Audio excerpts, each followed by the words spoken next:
الرحمن الرحیم الحمد للہ رب العالمین وصلی اللہ وسلم وبارک علی نبینا محمد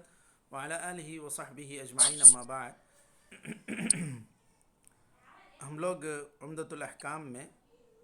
آج 49ویں حدیث پڑھنے جا رہے ہیں باب المواقیت میں. تو یہ اب تک 49 حدیثیں 48 حدیثیں 48 حدیثیں ہم لوگ پڑھ چکے ہیں. آج 49ویں حدیث ہم لوگ پڑھنے جا رہے ہیں جو حضرت ابن عباس رضی اللہ عنہ سے مروی ہے. چلے اس کی عبارت خوانی ہو جائے.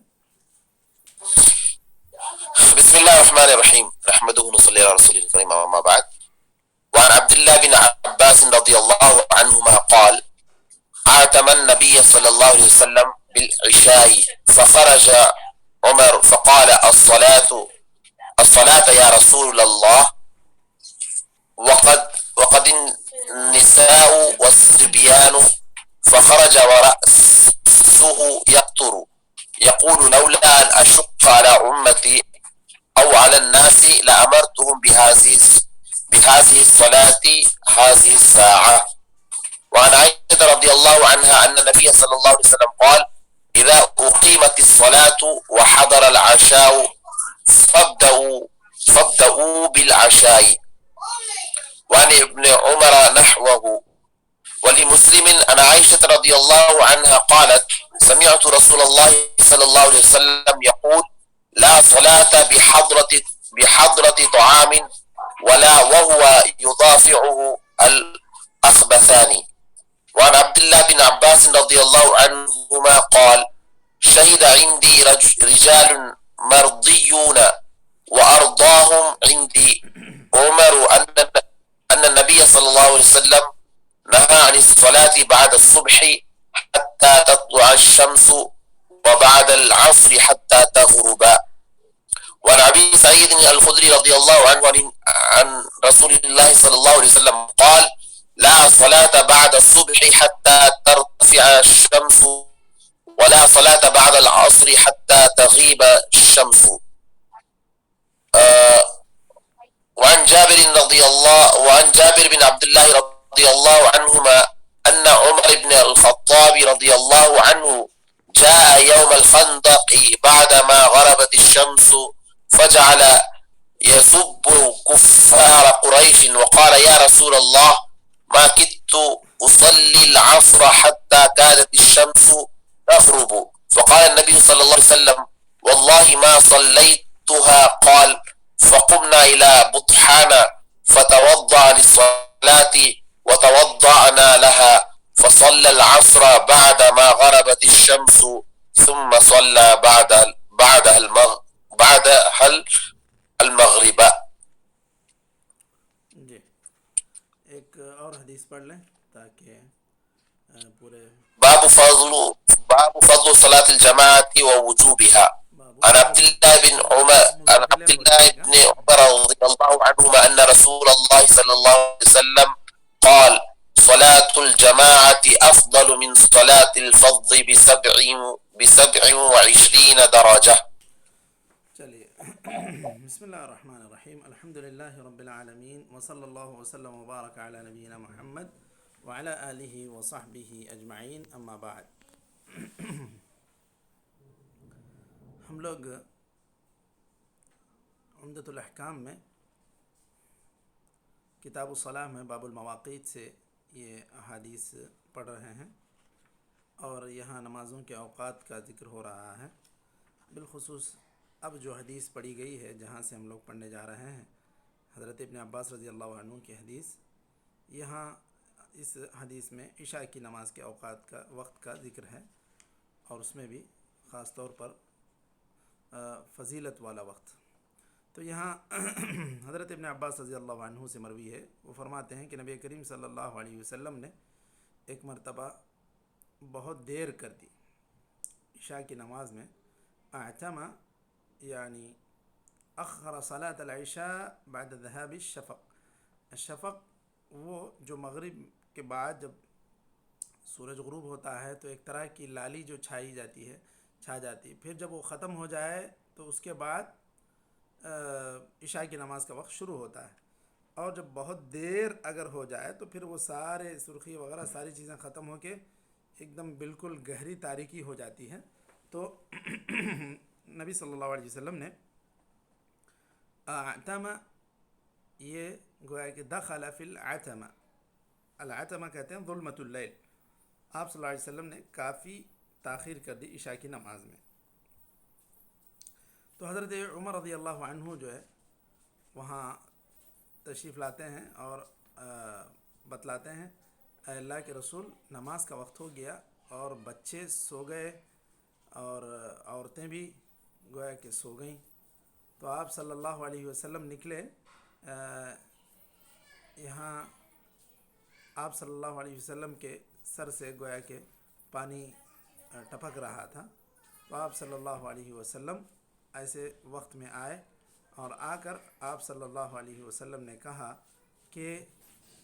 اگر میں اپنی امت کو مشقت میں نہ ڈالتا تو اس کا صحیح وقت یہی تھا، یعنی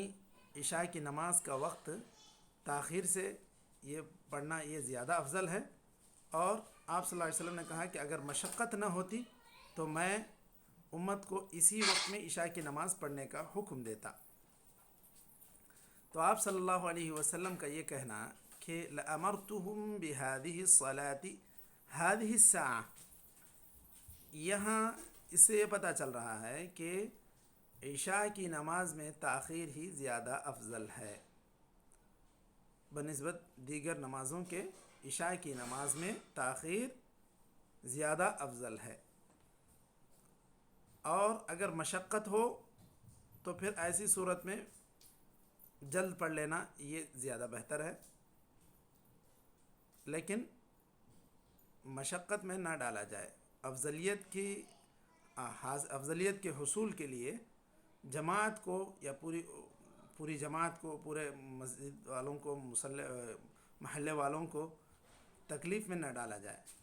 یہ بات افضلیت تک ہے، اور افضلیت اسی وقت مکمل حاصل ہو سکتی ہے جب لوگوں کو اس میں مشقت نہ ہونے پائے۔ جی، دوسری بات کہ اگر کبھی ایک افضل عمل ہے لیکن اس پر عمل کرنے کی صورت میں بہت سارے لوگوں کو مشقت ہو رہی ہے، تو ایسی صورت میں جو کام مفضول ہے، یعنی جس کا مرتبہ افضل سے نیچے ہے، اس کو اختیار کر لینا یہ زیادہ بہتر ہے، کیونکہ آپ صلی اللہ علیہ وسلم نے جو اکثر عشاء کی نماز پڑھائی وہ اتنی تاخیر سے نہیں پڑھائی، وہ اس لیے کہ جو صحابہ کرام محنت مشقت کرتے تھے، جو باغوں میں پانی کی سینچائی میں کام کرتے تھے اور دیگر کچھ محنت کے کام کرتے تھے، ان لوگوں کے لیے اب تھکان ہو جاتی اور وہ لوگ اتنی زیادہ تاخیر تک انتظار بھی نہیں کر سکتے، تو اس لیے آپ صلی اللہ علیہ وسلم اکثر نماز عشاء تاخیر سے نہیں پڑھایا کرتے تھے۔ یہاں اس حدیث میں یہ بتلانے کے لیے کہ عشاء کی نماز کا افضل وقت تاخیر سے ہے، اس لیے آپ صلی اللہ علیہ وسلم نے یہاں پر تاخیر کر دی۔ اب دیکھیے اس حدیث میں جو دیگر الفاظ ہیں اس سے پتہ چل رہا ہے رقد النساء والصبیان، کہ بچے بھی سو گئے، عورتیں بھی سو گئیں، اس سے پتہ چل رہا ہے کہ عشاء کی جماعت میں بھی عورتیں آپ صلی اللہ علیہ وسلم کے پیچھے اقتداء کیا کرتی تھیں، جماعت سے نماز پڑھا کرتی تھیں، تو بچے بھی ساتھ میں آیا کرتے تھے عورتوں کے، تو اس سے پتہ چلتا ہے کہ عورتوں کو بھی نہ روکا جانا چاہیے نہ ہی بچوں کو روکا جانا چاہیے۔ اس طرح عورتیں اور بچے مسجد میں نماز باجماعت نماز پڑھ سکتی ہیں، اور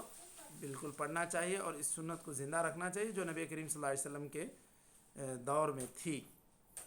گرچہ کہ آپ صلی اللہ علیہ وسلم نے یہ بات بتلائی کہ ان کے لیے افضل یہی ہے کہ وہ گھر میں پڑھیں۔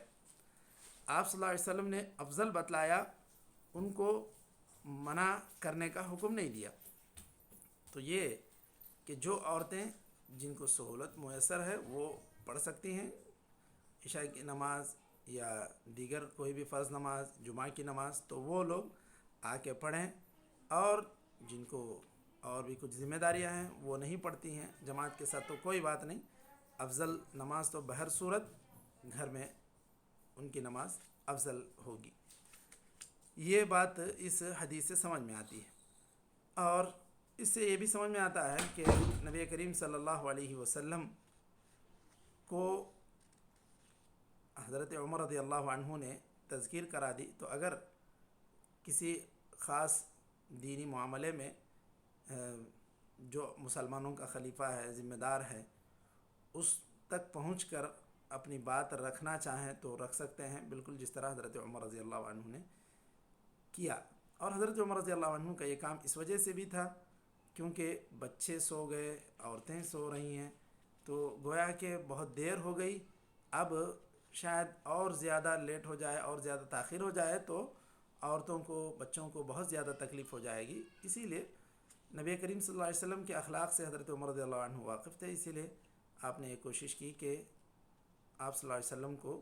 اس کی تذکیر کرا دی جائے کہ اب عشاء کی نماز کے انتظار میں لوگ سونے لگ گئے ہیں، تو اسی لیے حضرت عمر رضی اللہ عنہ نے آپ صلی اللہ علیہ وسلم کو تذکیر کرا دی، اور آپ صلی اللہ علیہ وسلم نے اس کا برا بھی نہیں مانا، بلکہ آپ صلی اللہ علیہ وسلم گویا کہ یہ افضل وقت بتلانے کے لیے اس دن تاخیر کیے تھے۔ چلیے، اس کے بعد یہاں بعض کتابوں میں شاید باب باندھا ہے یا نہیں ہے، یہاں ہمارے پاس جو کتاب ہے اس میں لکھا ہوا ہے باب فی شیء من مکروہات الصلاۃ، یہ باب باندھ کر یہاں سے پھر اس حدیث کو ذکر کیے ہیں۔ 50ویں حدیث جو ہے حضرت عائشہ کی، اس سے پہلے یہ باب عنوان انہوں نے باندھا ہے۔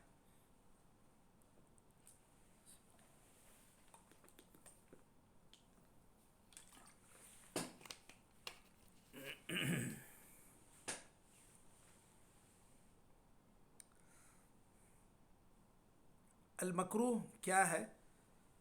جو اصول فقہ میں تعریف کی جاتی ہے مکروہ کی، ما یثاب تارکہ ولا یعاقب فاعلہ، جو کام جس کے چھوڑنے پر ثواب ہے اور جس کا کرنے والا اس کو کوئی سزا نہیں ہے، عقاب نہیں ہے۔ تو کئی چیزیں ایسی ہیں جو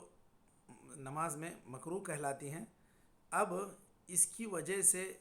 نماز باطل نہیں ہوگی، یعنی سرے سے نماز ہی نہیں ہو، ایسا نہیں ہو سکتا، بلکہ یہ مکمل نماز پڑھنے کا جو طریقہ آپ صلی اللہ علیہ وسلم نے بیان کیا ہے اس کے خلاف ایسی چیزیں کرنا، اور ایسی چیزیں اگر کوئی کر دے تو پھر اس کی نماز سرے سے باطل نہیں ہوگی، بلکہ ثواب میں کمی آئے گی، کیونکہ اس نے ایسی چیزوں کا ارتکاب کیا جس حدیث میں جس کی تاکید کی گئی کہ اس سے بچا جائے۔ اب مثال کے طور پر سب سے پہلی حدیث میں جو بات ذکر کی جا رہی ہے اس کو دیکھیں گے تو اندازہ ہوگا۔ حضرت عائشہ رضی اللہ عنہا سے حدیث ہے، حدیث نمبر 50، عن عائشة رضی اللہ عنہا عن النبی صلی اللہ علیہ وسلم قال اذا اقیمت الصلاة وحضر العشاء فابدؤوا بالعشاء، نماز عشاء کے وقت میں عموماً رات کا کھانا کھایا جاتا ہے، العشاء کہتے ہیں رات کے کھانے کو، تو عشاء کی نماز کا وقت اور رات کے کھانے کا وقت قریب قریب بعض لوگوں کے لیے ہو جاتا تھا، تو اس صورت میں آپ صلی اللہ علیہ وسلم نے کہا کہ اگر ایسا کبھی ہو جائے کہ نماز عشاء کے وقت میں کھانا آپ کا رات کا کھانا حاضر ہو جائے تو پھر آپ کھانا کھا لو، پھر بعد میں نماز پڑھنا۔ تو دیکھیے آپ صلی اللہ علیہ وسلم نے کہا کہ جب اقامت ہو جائے، نماز کا وقت ہو جائے اور کھانا لگا دیا جائے تو پھر کھانا کھا لیں، پھر اس کے بعد نماز پڑھیں۔ اب یہاں علماء اس سے جو ہے استدلال کرتے ہیں کہ اگر دونوں چیزیں حاضر ہو جائیں تو ایسی صورت میں کھانے کو مقدم رکھنا چاہیے، یعنی پہلے کھانا کھا لینا چاہیے۔ کیوں؟ اس لیے کہ انسان کا دماغ اگر کھانے پینے کی چیزوں کے ساتھ لگا رہے تو اس کو نماز میں خشوع خضوع حاصل نہیں ہوگا، اور یہ نماز میں مطلوب ہے کہ انسان پورے خشوع خضوع کے ساتھ نماز ادا کرے۔ اگر کھانے سے اس کا ذہن لگا رہے گا تو ایسی صورت میں خشوع خضوع سے اس کی نماز ادا نہیں ہوگی، اسی لیے آپ صلی اللہ علیہ وسلم نے کہا کہ تم لوگ پہلے کھانا کھا لو۔ لیکن ایک صورت میں یہ بات کہی گئی ہے کہ علماء نے ذکر کی ہے کہ اگر عشاء کی نماز کا وقت اتنا تنگ ہو گیا کہ اب عشاء کی نماز کا وقت اور آگے باقی نہیں ہے، تو ایسی صورت میں پہلے عشاء کی نماز پڑھ لینی چاہیے۔ تو نماز یہ صرف عشاء کے نماز کے حد تک بات نہیں ہے، کبھی اگر ایسا ہو گیا کہ دوپہر کا کھانا لگ جائے ظہر کے نماز کے وقت میں، تو پھر ایسی صورت میں بھی وہاں کیا کرنا ہوگا؟ وہاں پر بھی یہی حکم ہے جو عشاء کی نماز کے وقت میں کھانا لگ جائے تو ہے کہ کھانے کو مقدم رکھنا چاہیے۔ اب بعض علماء نے کہا کہ اگر انسان کو کھانے کی اتنی خاص ابھی چاہت نہیں ہو رہی ہے، اب اس کا دل اتنا کھانے کی طرف مائل نہیں ہو رہا ہے، تو وہ جا کے نماز پڑھ کے آ سکتا ہے، پڑھ کے آ کر کھا سکتا ہے۔ لیکن جس آدمی کو بالکل اب بھوک بھی لگی ہے اور اس کا دل جو ہے کھانے سے جڑ گیا ہے، تو ایسی صورت میں اس کو کھانا کھا لینا چاہیے۔ یہ بعض علماء نے اس کی صراحت کی، اور یہ بات ایسا ہے کہ انسان اس چیز کا اہتمام کرے کہ اس کے کھانے کا وقت ایسے وقت میں نہ آئے عموماً کہ عشاء کی نماز کے وقت سے ٹکراتا ہو۔ یہ کبھی کبھار جب ہو جائے تو یہ اور بات ہے، ورنہ اس کو برابر نماز عشاء کے وقت میں کھانا لگانا یا نماز عشاء کے وقت میں کھانا حاضر کرنا یہ صحیح طریقہ نہیں ہے۔ یہ آپ صلی اللہ علیہ وسلم نے جو کہا حاضرہ ہو جائے، کبھی ایسا کھانا عشاء رات کا کھانا لگ جائے، آ جائے، تو یہ اس کو ایک اپنی عادت نہ بنائے۔ بعض علماء نے اس کو اس صورت میں کہا کہ جو اہل ظاہر وغیرہ ہیں وہ تو یہ کہتے ہیں کہ بھئی اگر کھانا لگ جائے، کھانا ضرورت ہو نہ ہو تب بھی کھانا ہی چاہیے، کھانا ہی کھانا چاہیے، کھانے سے پہلے نماز نہیں پڑھنا چاہیے، کیونکہ آپ صلی اللہ علیہ وسلم کا جو بظاہر حدیث میں حکم ہے کہ پہلے کھانا کھا لیں، تو کھانے کی ضرورت محسوس ہو رہی ہو نہیں ہو، آپ کا کھانا لگ گیا تو پہلے آپ کھانا کھا لیجئے۔ یہ اہل ظاہر کا مسلک ہے، جبکہ دیگر علماء نے یہ بات کہی کہ اگر انسان کھانے کی ضرورت اور چاہت محسوس کر رہا ہے تو ایسی صورت میں کھانا کھانا چاہیے، ورنہ وہ کھانے کو مؤخر بھی کر سکتا ہے۔ اس حدیث سے جو دیگر مسائل ثابت ہوتے ہیں اس میں سے ایک یہ بھی ہے کہ کھانے کا لگ جانا جماعت سے غیر حاضر ہونے کے لیے عذر بن سکتا ہے۔ جماعت سے غیر حاضر ہونے کے لیے، یا یوں کہیں کہ جماعت میں تاخیر سے پہنچنے کے لیے یہ ایک عذر معقول ہو سکتا ہے، ورنہ ایسی کوئی چیز عذر نہیں بن سکتی جو نماز کے تاخیر کے لیے جس کی شریعت میں اجازت ہو سوائے کھانے کے۔ اور بعد میں ایک اور حدیث آ رہی ہے جس کے اندر یہ بات بھی ذکر کی گئی ہے کہ انسان کو اگر فطری ضرورت محسوس ہو رہی ہو پیشاب پاخانے کی، تو ایسی صورت میں بھی اس کو نماز بعد میں پڑھنی چاہیے، پہلے اس کو اپنی ضرورت پوری کر لینی چاہیے۔ تو یہ دو چیزیں ہیں جس کو حدیث میں ایک عذر کے طور پر بیان کیا گیا ہے کہ وہ جماعت حاصل کرنے سے بہتر یہ ہے کہ پہلے وہ ان چیزوں سے فارغ ہو جائے۔ اور ایک چیز عمومی طور پر جو اس سے ثابت ہوتی ہے اس حدیث سے، کہ کوئی بھی چیز جو انسان کے ذہن کو مشغول کر سکتی ہے ان ساری چیزوں سے انسان کو دور ہو جانا چاہیے۔ مثال کے طور پر خاص طور پر ایسی چیزیں جو نماز کے اندر بھی آپ کے لیے خلل کا باعث بن سکتی ہے، جیسے فون وغیرہ ہیں، تو یہ ساری چیزیں انسان پوری طرح اس کو احتیاط سے اس کو سائلنٹ کر دے اور اس کے بعد نماز میں داخل ہو، تاکہ وہ اچانک کسی فون آ جانا سب کے لیے خشوع و خضوع میں خلل کا باعث نہ بن جائے۔ چلیے، اس کے بعد 51 جو حدیث نمبر 51 ہے اس میں حضرت عائشہ رضی اللہ عنہا سے اس حکم کے ساتھ ساتھ مزید ایک اور حکم بیان ہوا ہے، لا صلاة بحضرة طعام وهو يدافعه الأخبثان۔ حضرت عائشہ رضی اللہ عنہا کی اس حدیث میں جو آپ صلی اللہ علیہ وسلم نے کہا کہ نماز نہیں ہے کھانے کی موجودگی میں، اور نہ ہی اس صورت میں جب اس کو دو چیزیں مشغول کر رہی ہوں، یا کہ وہ اس کو روک رہا ہو، تو ایسی صورت میں انسان جماعت چھوڑ دے، نماز بھی اس پر اس صورت میں پہلے فرض نہیں ہے، بلکہ فرض یہ ہے، ضروری یہ ہے کہ وہ اپنی اس ضرورت کو پورا کر لے۔ تو اس میں بھی یہی بات پتہ چلتی ہے کہ خشوع و خضوع مطلوب ہے نماز میں، اسی لیے ایسی ساری چیزوں کا شریعت نے لحاظ رکھا کہ نہ انسان کو کھانے کی خواہش نماز کے خشوع و خضوع میں خلل ڈالے، اور نہ ہی جب انسان فطری ضرورت محسوس کر رہا ہے تو ایسی صورت میں نہ وہ چیز اس کو مشغول کر دے۔ تو یہ چیزیں ہیں جس کا انسان ضرور خیال رکھے۔ اور اسی طرح اس میں بھی کہ انسان اپنے اوقات میں یا اپنے طور پر جو معمولات زندگی کے رکھتا ہے اس میں ایسا نہ کرے کہ برابر جماعت کے وقت میں ہی اپنی ضرورت کے لیے جائے، بلکہ اس سے پہلے ہی فارغ ہونے کی کوشش کرے۔ یہ ساری چیزیں انسان اس کو ایک عادت نہ بنا لے۔ یہ جو اجازت دی گئی ہے حدیث میں، اس کا یہ مطلب نہیں ہے کہ انسان اس کو اپنا ایک معمول بنا لے۔ اس کے بعد باب اوقات النہی، یہ عنوان بھی یہاں لکھا گیا ہے اس سے متعلق احادیث کو ذکر کرنے کے لیے کہ نماز کے ممنوعہ اوقات کیا ہیں۔ نماز کے ممنوع اوقات میں یہاں پر 52 حدیث نمبر 52 یا 52 جو حدیث ذکر ہو رہی ہے اس کے اندر حضرت ابن عباس رضی اللہ عنہما سے مروی ہے کہ وہ فرماتے ہیں کہ میرے پاس کچھ صحابہ کرام جن سے گویا کہ نبی کریم صلی اللہ علیہ وسلم راضی تھے، اللہ تعالیٰ راضی تھا، یہ میرے پاس شہادت دیے ہیں، اور ان میں سب سے زیادہ میرے نزدیک پسندیدہ حضرت عمر رضی اللہ عنہ ہیں۔ وہ فرماتے ہیں کہ نبی کریم صلی اللہ علیہ وسلم نے صبح کی نماز کے بعد نماز سے منع کیا حتی تطلع الشمس، یہاں تک کہ سورج طلوع ہو جائے۔ بعد الصبح کا مطلب بعد صلاة الصبح، نہا عن الصلاة بعد صلاة الصبح،